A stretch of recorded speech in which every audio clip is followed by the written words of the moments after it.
नमस्कार मित्रांनो, महाराष्ट्राच्या राजकारणातून सर्वात मोठी आणि महत्त्वाची बातमी समोर येत आहे। चला तर जाणून घेऊया काय आहे याचा स्पेशल रिपोर्ट। सविस्तर बातमी जाणून घेण्यापूर्वी तुम्ही जर चॅनलवरती नवीन असाल तर चॅनलला सबस्क्राइब आणि बेल आयकॉनचं बटन प्रेस करायला विसरू नका। सगळे सोयऱ्याच्या कायद्याच्या अंमलबजावणीसाठी मनोज जरांगे पाटील हे पुन्हा एकदा उपोषणाला बसले आहेत।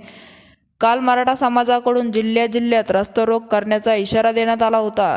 या आंदोलकांच्या पार्श्वभूमीवर पोलिसांकडून कारवाईचा इशारा देण्यात आला होता।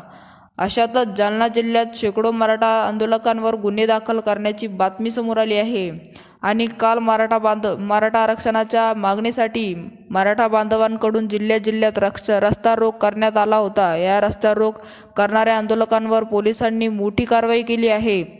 जालना जिल्ह्यात शेकडो मराठा आंदोलकांवर गुन्हे दाखल करण्यात आले आहेत।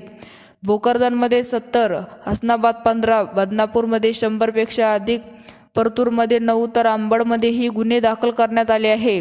मनोज जरांगेच्या आदेशानंतर जिल्ह्यात ठिकठिकाणी मराठा आंदोलकांनी रस्ता रोक आंदोलन केले आहे। काही भागात आंदोलन आणि पोलिसांत धक्काबुक्की झाल्याचेही प्रकरण बघायला मिळाले आहे।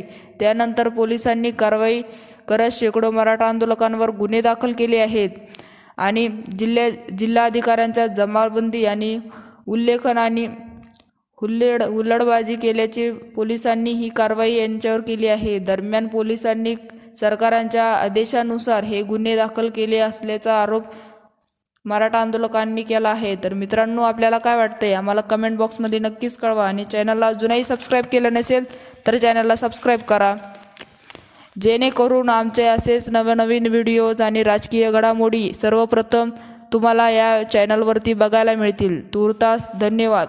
जय महाराष्ट्र।